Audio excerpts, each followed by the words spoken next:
Hi, we're Quaint and Curious Volumes. My name is James. It's April, but I'm here to talk to you about something I read in March for Randy Ray, the Literate Texan's Lone Star Book Club. Yes, it's April now, but I finished it over the weekend, so it counts, Randy. Don't come after me. Randy Ray, the Literate Texan, has created a fantastic lineup of surprisingly diverse books for his Lone Star Book Club. The March installment was Jim Thompson's The Getaway, which I am going to talk about. The April installment is the Sonnets of William Shakespeare, which I will be reading. Will I read it all in April? Maybe, maybe not. We'll see. He's also got some Brad Isles. He's got Kinky Friedman. He's got the Lord of the Rings on there. He's got Dracula. So a very, very diverse selection of titles. They all sound great.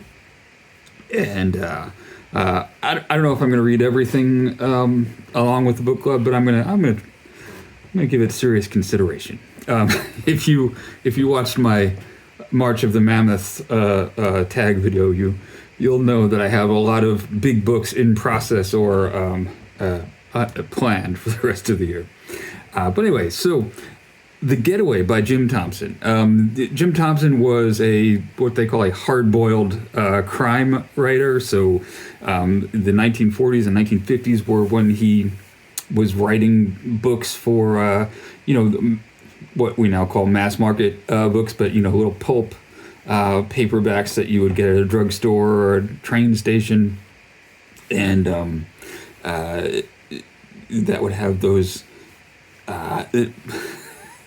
covers with busty dames and guys with guns on them, and the stories in these particularly the Jim Thompson ones are really dark. And I know that he had kind of a revival in the 1990s where his stuff was republished by Black Lizard, and that's when I encountered them. A friend of mine at work suggested that I might, we talked about like noir films, like the Maltese Falcon and The Long Goodbye. We like to quote those movies back and forth to each other. He's like, you should try Jim Thompson. So I read a couple of those. It was like the Pop 1280, which is for population 1280, meaning a town with a kind of small population, and The Killer Inside Me. Those were a couple that I read. The Grifters is another of his novels that's pretty well known, and that they made a movie with John Cusack in it and Annette Bening. So you may have heard of that. But anyway, this one, The Getaway, was also made into a film, which I haven't seen, but it had Steve McQueen in it. So I guess people saw that. Anyway, we're here to talk about the book. And the book is a heck of a lot of fun. You probably know I don't read a ton of crime fiction, so some people who have reviewed this book will say that is sort of by the numbers, or it has certain gimmicks in it that are common to hard-boiled crime fiction. One of the pleasures of not reading a ton of this stuff is you can kind of give yourself to it. You can allow yourself to, in my experience, you can kind of just go with it and not be too terribly critical, because it is a lot of fun to read this book, but it is also disturbing fun, if you know what I mean, because there is not one good character in here. Not to say they're not, I mean, they're good characters, they're interesting characters, but there's no person that you would trust to watch your laptop at the Starbucks, if you know what I mean. Everyone here is out to double-cross someone.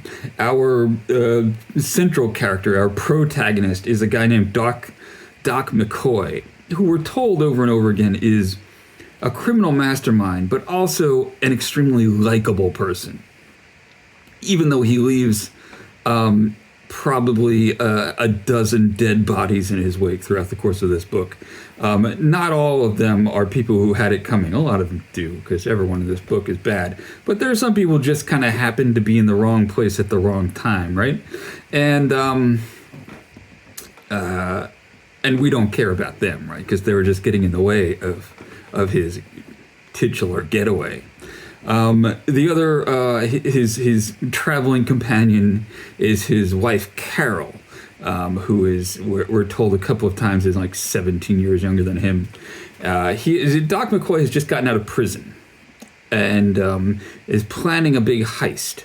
The heist is part of how he got out of prison because his wife has arranged something where the head of the parole board has released him from prison early, and in exchange he's going to get a big piece of the take from this bank heist that Doc McCoy is pulling with the help of a couple of accomplices. So when it starts,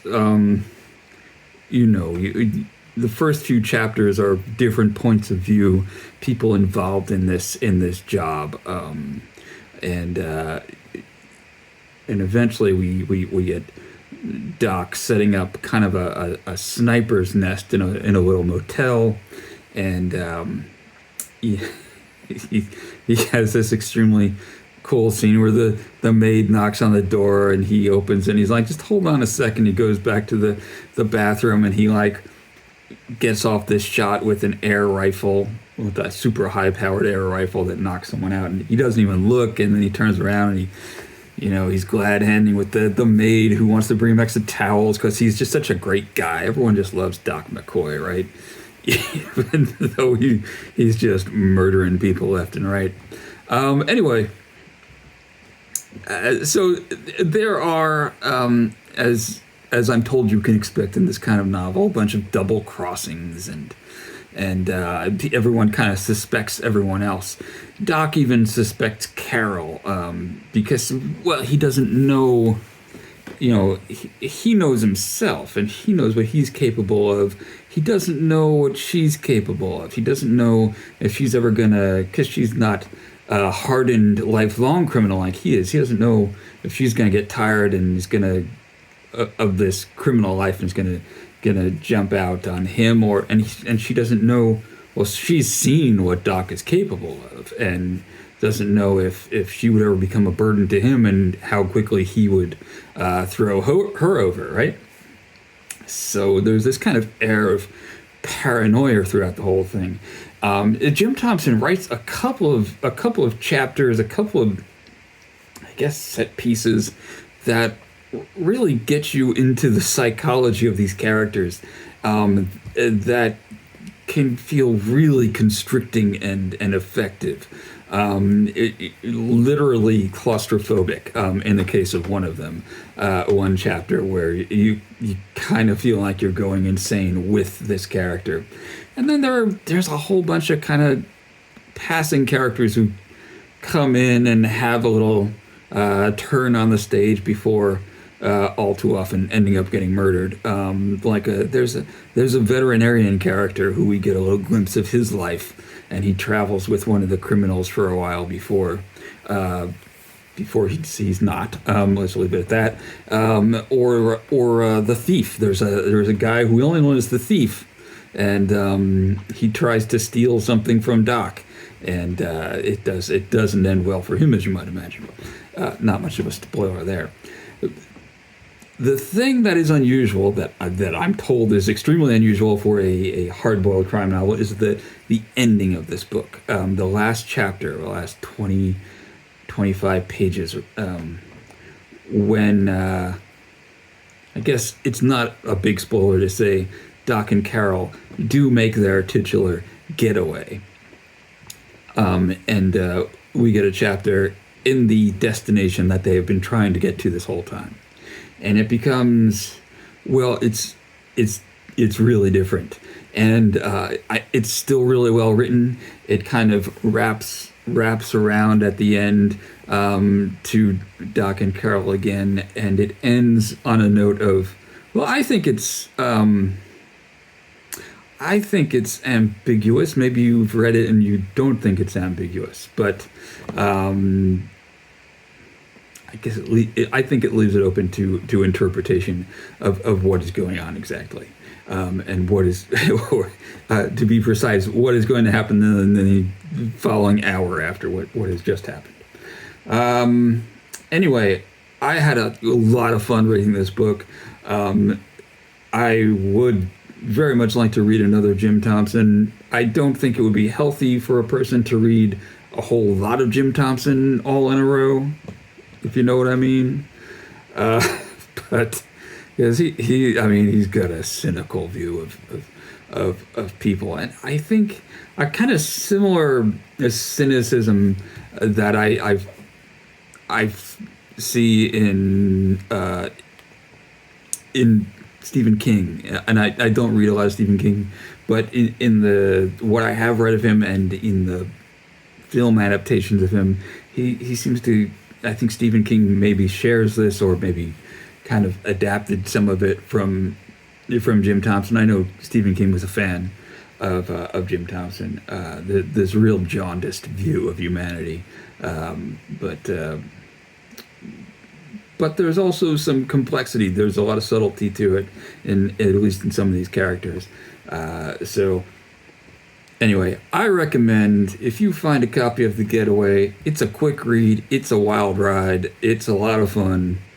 Some parts of it might give you a nightmare, but there you go. And the ending I loved. I think some people don't. I loved it. So there you go.